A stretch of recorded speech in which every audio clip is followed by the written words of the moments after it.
Yaxşı, yığışdırın öz kürəkləri. Abala bəsdirin. Nə qədər olsa elə bil ağrıyırsınız, xəstələnmişsiniz elə bil. Nə olur? Deməli, bu gün keçəcəyik nəyi? Sadə cümlənin şəxsə görə növləri.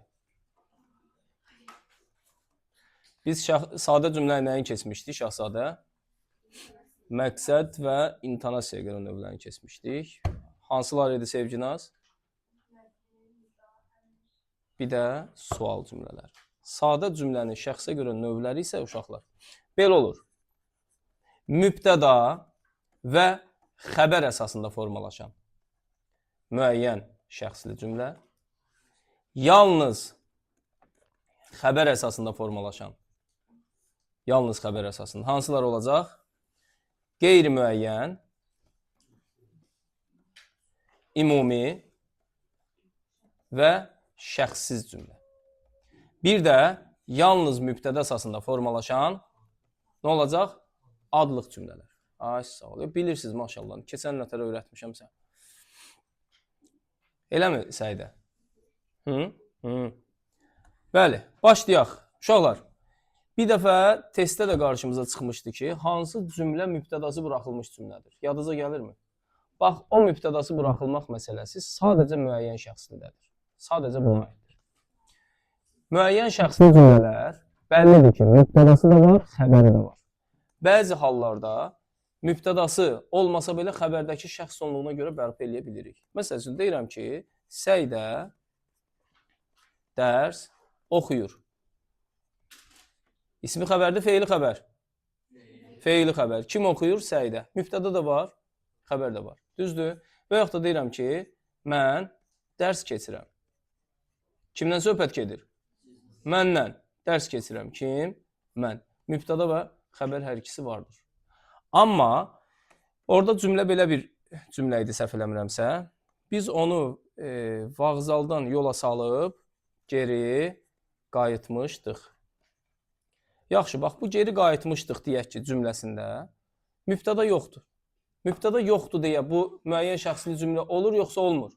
Olur. Buna deyirlər mübtədası buraxılmış müəyyən şəxsli. Qayıtmışdıq deyəndə bizdən başqa kimdən söhbət gedə bilər ki? Bax bu deməkdir mübtədası buraxılmaq. Başa düşdünüz? Ay sağ ol. Həm ismi dedik, həm feili xəbərlər. Məsəl üçün deyirəm ki, Məhəmməd yaxşı adamdır. Məhəmməd adam imiş. Necə adamdır? Yaxşı. İsmi xəbər. Oldu mu? Problem yoxdur ki, burada müəyyən şəxsin olsa da belə primitiv bir mövzudur. Əsas məsələ gedirik. İkinci, xəbər əsasında formalaşan qeyri müəyyən şəxsli cümləyə. Diqqətli olun uşaqlar. Baxın, qeyri müəyyən şəxsli cümlənin bir, xəbəri yalnız üçüncü şəxsin cəmində olur. İki, onlar deyə təsəvvür olunsa da, buludun içində çəkirəm. Buludda var ya, multfilmlərdə falan. Buludun içində sümüksat xəyal edirik. Həmən o. Onlar deyə mübtəda təsəvvür olunsa da, cümlədə iştirak etmir. Yalnız nə olur? Feili xəbərli olur. Eşqin, yalnız feili xəbərli olur. Oldu mu? İndi baxaq. Qeyri-müəyyən şəxsli cümlə. Deyirəm ki, və bunlarla xüsusilə uşaqlar nələr istifadə olunur? Deyəsən, sanki uşağı yuxudan oyatdılar. Bəlkə kim? Bax, bu cür modal sözlər bu tip cümlələrlə işlənir. Məsəl üçün, sanki onu yuxudan oyatdılar. Bax, bu cümlədə oyatdılar. Kim? Onlar hanı? Offside-da. Yoxdur cümlədə. Cümlədə mübtəda deyə işlənmir. Bax, təsəvvür eləyirik, amma cümlədə yoxdursa, demək ki, nə olmuş olacaq? Bu cümlə qeyri-müəyyən şəxsli cümlə olacaq. Onları təsəvvür eləyirik, amma cümlədə işlənmir. İndi, deyəsən, bizə qonaq gəliblər. Kim? Kim qonaq gəlib? Hanı onlar? yoxdur. Demək ki, cümlə nədir? Qeyri-müəyyən şəxsi cümlədir. Bax, məsələ budur yəni. İndi nə deyirsən Ali? Əli get bir dənə su gətir. Krantdan yox Əli. Baxın uşaqlar, deyirəm ki, bəlkə onlar da kəndə getdilər. Xəbər neçənci şəxsdir? Üçüncü şəxsin cəmi. Və bəlkədən istifadə olunubdur. Amma müəyyən şəxsli cümlədir. Niyə? Çünki onlar deyə mübtəda var cümlədə. Gördünüz qeyri-müəyyən şəxsli cümlə nədir? İndi biz bunu müəyyən şəxsli cümlə ilə, yəni mübtədası buraxılmış müəyyən şəxsli cümlə ilə qarışdırmayaq. Orada birinci şəxs tək və cəmi, ikinci şəxs tək və cəmi, üçüncü şəxsin təki mübtədası buraxıla bilər. Üçüncü şəxsin cəminin mübtədası buraxıldıqda, yəni işlənmədikdə olur qeyri-müəyyən şəxsli cümlə, işləndikdə olur müəyyən şəxsli cümlə. İndi belə bir ifadə yazın, bir cümlə yazın bura.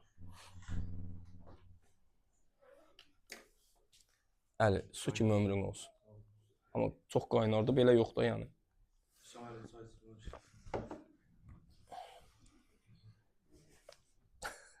Seçərdə suluq elədi deyəsən.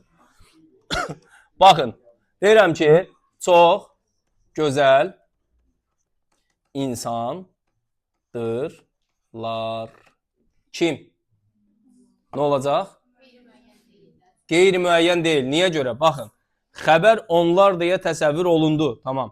Amma bunun xəbəri feili yox, ismi xəbərdir. Biz demişdik ki, qeyri-müəyyənin xəbəri yalnız üçüncü şəxsin cəmində olur və yalnız feili xəbər olur, istisnasız. Amma bunun xəbəri ismi xəbərdir. Onlar deyə təsəvvür olunmasa da nə olmuş olacaq? Mübtədası buraxılmış müəyyən şəxsli olacaq. Başa düşdün Ləman? Aysu. Yaxşısan? Ümumiyyətlə belə. Qızdırması olan oxşuyursan. Ya ölüb eləmirsən, əsas odur. Hə, şükür yaradana. Başa düşdük, qeyri-müəyyən şəxsli cümlə nədir? Anladıq? Miranə. Ayşə başa düşdün? Şükür Allah. Getdik. Üçüncü nədir? Üçüncü, ümumi şəxsli cümlə. Ümumi şəxsli cümlə. Uşaqlar, ümumi şəxsli cümlələrin xəbəri əsasən, baxın, əsasən üçüncü şəxsin cəmində olur.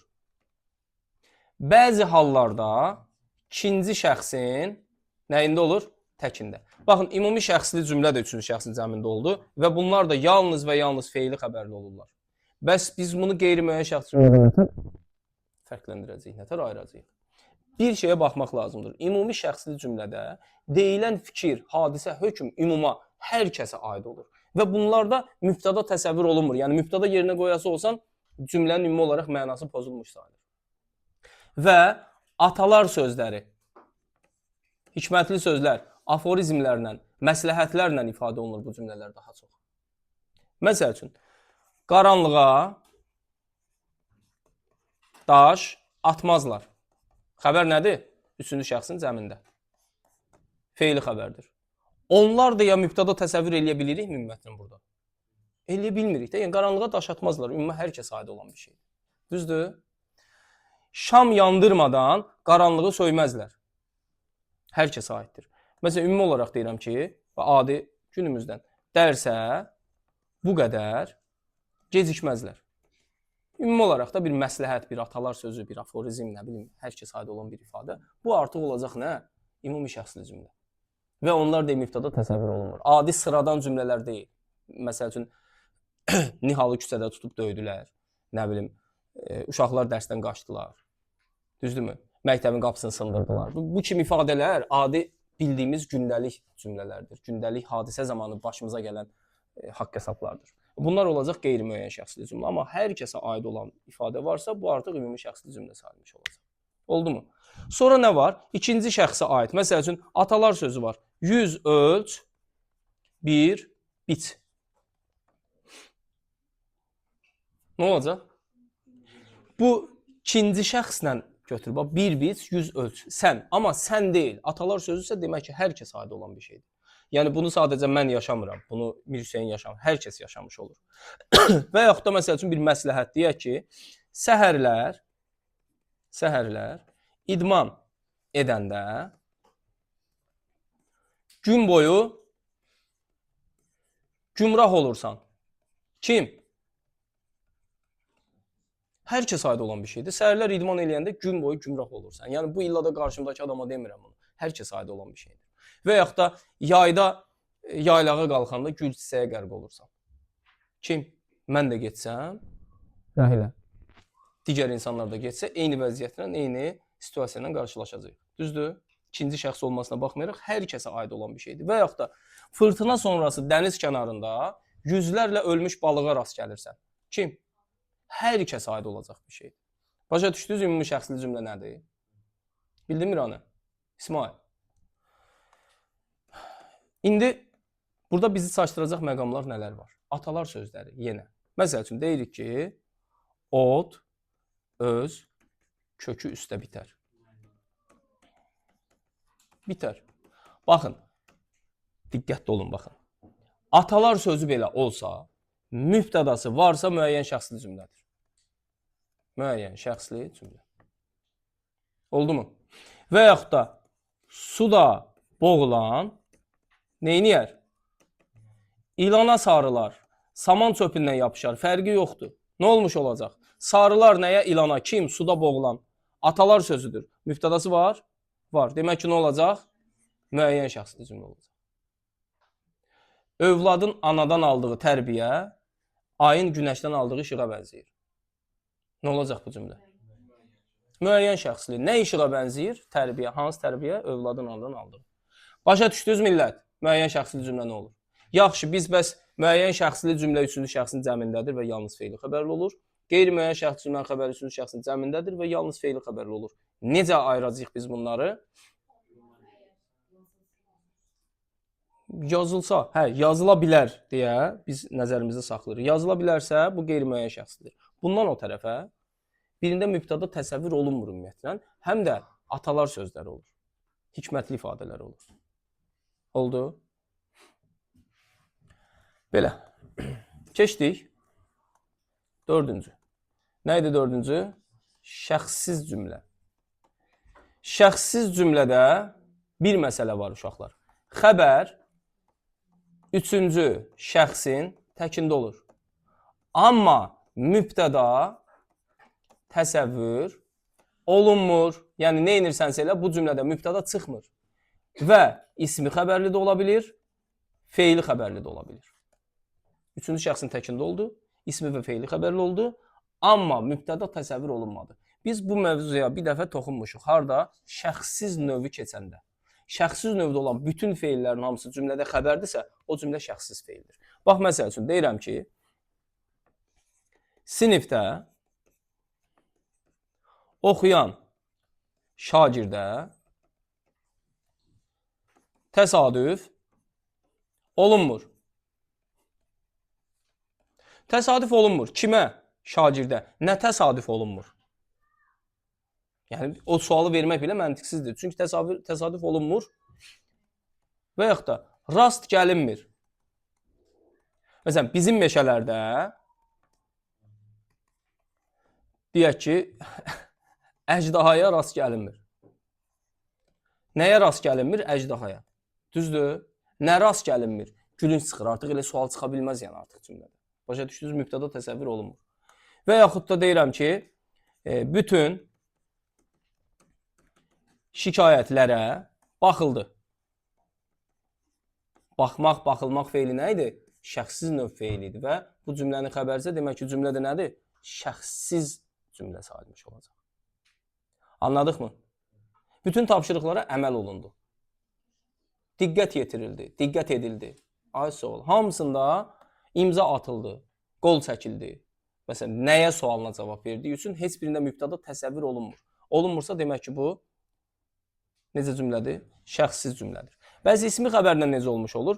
Uşaqlar, adeta belə bir şey yadınızda qalsın. Baxın, məsələn, cümlə var ki, qışın oğlan çağı idi. Qışın oğlan çağı bilirsiniz nə deməkdir? Çox hava sərt idi, soyuq idi. Qışın çağı üçüncü növdür, düzdür? Hamısı birlikdə idi ilə işləndiyi üçün olacaq xəbər. Yaxşı, nə deyə sual verdikdə nə çıxır meydana? Qışın oğlan çağı idi. Nə? Qışın oğlan çağı. Güsə o elə mübtəda xəbərin içində itir batır. Və bu tip cümlələrdə, bu cür cümlələrdə bir şey gəlir ağla. Nə qışın oğlan çağı idi? Vaxt, zaman, müddət. Elə deyil. O da ki, heç vaxt mübtəda kimi götürülə bilmir, doğrudur. Və yaxud da adi primitiv cümlələr var. Məsəl üçün, gecdir, tezdir, səhərdir, axşamdır. Bax, bu kimi ifadələrdə yaydır, yazdır, deyək. Nədir yay? Yayın özü. Səhərdir, nə? Səhər. Görürsünüz, yəni onu biz mübtəda kimi gətirib cümləyə qoya bilmirik. Gecdir, nə gecdir? Vaxt, zaman. O vaxt, zaman sözündə biz mübtəda kimi işlədə bilmirik yəni. Başa düşdünüz? Hə, burada üçüncü şəxsin təkində olan belə cümlə ola bilər. Məsələn, deyirəm ki, səhərə dək dərs oxudu. Artıq konkret kimdənsə söhbət gedir. Oxudu. Kim? Offside-da qalan mübtəda o. Bu mübtədası buraxılmış müəyyən şəxsli cümlədir. Çünki o deyə bir mübtəda düşünülür. Düzdürmü? Məni çox qəmgin elədi. Kim? O. Heç xoşuma gəlmədi. Nə? O. Başa düşdünüz? Əşya və insan. Bir cümlədə kim, nə sualına cavab verəcək bir mübtəda təsəvvür olunursa, bu cümlə olacaq müəyyən şəxsli cümlə. Amma o kim, nə deyə bir mübtəda çıxmırsa sualla meydana, bu cümlə şəxsiz cümlə sayılır. Və çaşılan məqamlardan biri. Deyirəm ki, saat 5'dir. Bunu qətiyyən 5'dir, nə, saat deyə götürmürsünüz ha. Saat kəlməsi hansı rəqəmdən işlənirsə, bütöv şəkildə bir cümlənizdə olmuş olur. Məsəl üçün deyirəm ki, saat 3'də gələrsən. Bu müəyyən şəxsdir yoxsa yox? Müəyyən şəxsdir. Kim? Sən, bəli. Gələrsən, nə zaman? Saat 3'də. Saata ayırmırıq artıq. Oldu. O formada da saat 5'dir, hamısı birlikdə müstəqil xəbərdir. O artıq qeyri-müəyyən şəxsli cümlə olacaq. Başa düşdük uşaqlar? Saat 5'in yarısıdır. Hamısı birlikdə oldu xəbər. Saat 5'in yarısıdır. Nə? Zaman, vaxt, saat. O da ki, xəbərin içərisində itib batır. Oldu mu? Bax, sərhəddə sakitlikdir. Bu cümlə necə cümlədir? Niyə? Sakitlikdir. Nə? Sakitlik. O da elə, mübtəda xəbər elə bir ki, ikisi bir yerdədir, başa düşdünüz? Kənara bir mübtəda çıxartmaq olmur. Maksimum yer zərfliyi, zaman zərfliyi artıra bilərik. Məsələn, indi sərhəddə sakitlikdir. Nə zaman indi? Amma nə deyə bir sual çıxmır. Nə deyə bir cümlə üzvünü gətirib ora qoya bilmirik. Yəni. Başa düşdünüz millət? Adil anladın? Ləman, başa düşdün, Ləman? Tam dərinliyə qədər düşdükdə, yəni. Belə, bu 4 dənə cümlədən varmı sualınız? Bəli. Saat 3'də gələsidir və yaxud saat 3'də gəl. Hə, gələsidir kim? O. Niyə qeyri-müəyyən olsun ki? Görmürsən, gələsidir deyirsən. Xəbər 3-cü şəxsin təkindədirsə, bu o deyə təsəvvür olunursa, bu müəyyən şəxsli cümlə. Saat 3'də gələsidirlər desək, onlar təsəvvürdə qalır. Xəbər də 3-cü şəxsin cəmidir. Bu artıq qeyri-müəyyən gəlir. Qeyri-müəyyənlik nə idi? Qeyri-müəyyən şəxsli cümlə olur. Belə. Keçdik. Yalnız mübtəda əsasında formalaşan cümlə hansı idi uşaqlar? Adlıq cümlə. Adlıq cümlələr daha çox harda qarşımıza çıxır uşaqlar? Dram əsərlərinin remarkalarında. Məsəl üçün, səhnə, qurulmuş səhnə, səhnənin arxasında qarlı dağ təsviri, aktyorların hərəsinin bir yerdən təlaşı, görürsünüzmü? Yəni, qısa şəkildə mübtədalarla cümlə qoymuş oluruq. Və Səməd Vurğunun bir şeiri vardı. O şeirdə belə deyir ki, necə deyir? Deyir ki, şeiri bir də yadıma salım uşaqlar. Axşamüstü nöqtə qoyur, baxın. Sadəcə bir söz deyir, nöqtə qoyur. Bulaq başı nöqtə, mübtəda oldu. Mis səhəng nöqtə. Yəni biz normalda adları yazıb xəbərli şəkilçi olmadan cümləni tamamlayırdıq. Olmurdu. Amma adlıq cümlələrdə demək ki, mübtədanı yazdıq və nə etdik? Cümləni tamamladıq. 3 gəlinin bir ağızdan gülməyi. Həm də adlıq cümlələr bilirsiniz necədir? Deyildiyi təqdirdə orada baş verən proseslərin hamısını göz önünə sərir. Bizim elə bil beynimizə bir siqnal ötürür. Biz onu nə edirik? Avtomatik olaraq Yasəmən düşünürük. Üç gəlinin bir ağızdan gülməyi. Bu da elə bil, belə deyək də, bulaq üstə axşamlar, axşam üstü olan kimi qız gəlinin hamısını səhəng götürüb bulaq üstə getməsi, orada su doldura orada bir-birinə danışmaq, gülmək, qeybətləşmək falan bu səhnəni göstərir yəni. Gəlinlərin bir ağızdan gülməyi, neçə gəlinin üç. Demək ki, adlıq cümlədə digər cümlələr kimi müxtəsər və geniş ola bilir. Müxtəsər cümlə nə idi? Sadəcə baş, üzv və yaxud da üzvlər. Geniş cümlə nə idi? Baş üzvlə yanaşı hər hansı bir ikinci dərəcəli üzv. Oldu? Belə. Və yaxud da məsələn, Qacarın sarayı, ayaq üstə durmuş əsirlər, Qacarın qarşısında məğrur dayanmış Vaqif, Qacarın Vaqifdən şeir istəyi. Görürsünüz, heç birində hekayə kimi danışmır. Qacar ayaq üstə durmuşdu, Qacar ondan şeir istəyirdi. Sadəcə qısa şəkildə oradakı hadisələri göz önünə sərir. Bu artıq olacaq nə? Adlıq cümlələr. Başa düşdünüz uşaqlar? Allah sizi qorusun. Bu da belə. İndi bunlardan o tərəfdə var nə? Söz, cümlə. Uşaqlar, söz cümlə yalnız köməkçi nitq hissələri ilə ifadə olunur. Və söz cümlə sintaktik təhlil olunmur. Niyə görə? Çünki köməkçi nitq hissəsidir. Söz cümlələri əsasən təsdiq və inkar ədatları ilə ifadə olunur. Amma burada bəzi hallarda modal söz və bəzi hallarda nidanı da görə bilirik. Məsəl üçün, verilən sual qarşısında söz cümlə meydana gəlmiş olur. Deyirəm ki, Mir Hüseyn, sakit oturmağı bacarırsan, Mir Hüseynə belə bir diyalogda sual verirəm. Mir Hüseyn də nə deyir? Deyir, bəli. Və ondan sonra səsini kəsir və bir daha danışmır. Düzdür? İndi baxın, bəli nədir? Təsdiq ədatı. Və özündən sonra nöqtə qoyduğumuz şəkildə ədat nə oldu? Cümlə oldu. Amma buna söz cümlə deyirlər. İndi bəlidən sonra vergül qoyub, bəli, bacarıram deməyi artıq söz cümlə deyil, yarımçıq cümlə olur və bu söz cümləlikdən çıxır. Söz cümlə olmur, Nigar. Tamam mı? İndi baxın. Başqa bir sual. Deyirəm ki, dərsə hazırsınızmı? Nə deyəcəksiniz? Xeyr və yaxud da bəli. Xeyr və yaxud da bəli deyəcəksiniz. İndi baxın, bəlidən sonra bəzən vergül qoyulub, hər hansı bir təsdiq modal sözü, yəni ara sözdə yaza bilərsiniz. Bəli, əlbəttə, nöqtəni qoyduq. Bu da söz cümlə sayılır.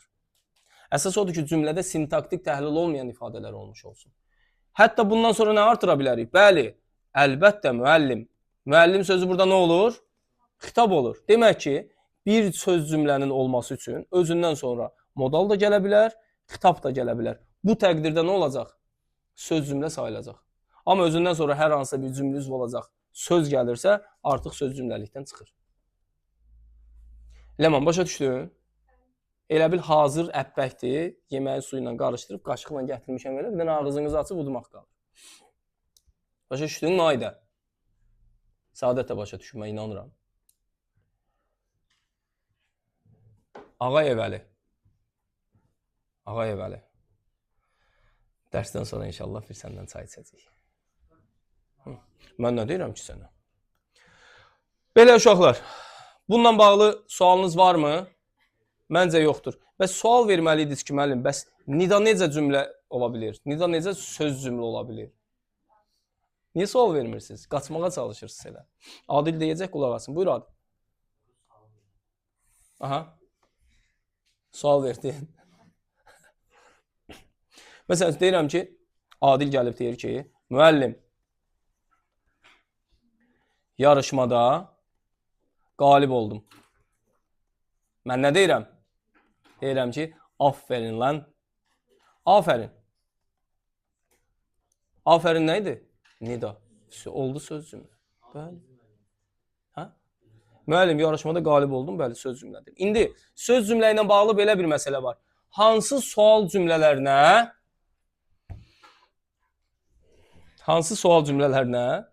söz cümlə ilə qarşılıq vermək olmur? Hansı sual cümlələri olacaq? Sual əvəzlikləri ilə ifadə olunan. Bax, məsəl üçün, deyirəm ki, Murad, kimi axtarırsan? Bax, belə bir cümlə yazdım. Düzdür? Kimi axtarırsan? Murad da cavab verir ki, hə. Gülünc olur da, elə deyilmi? Bir sual əvəzliklərlə düzələn sual cümlələrinin cavabı konkret şəkildə bu sual əvəzliyinə cavab verməklə olmuş olur. Kimi axtarırsan İsmaili? Oldu mu? Nə istəyirsən? Nə? Əlbəttə. Deyə bilmirsən. Nə istəyirsən? Kitab, su, qaynar su. Elə əli. Anladıq millət. Bax, bu da suallarda qarşımıza çıxacaqdır. Yəni, sual əvəzliyi ilə düzələn sual cümlələrinin qarşılığında söz cümlə işlətmək olmur. Oldu? Allah sizi qorusun. Bu qədər. Varmı kiminsə sualı?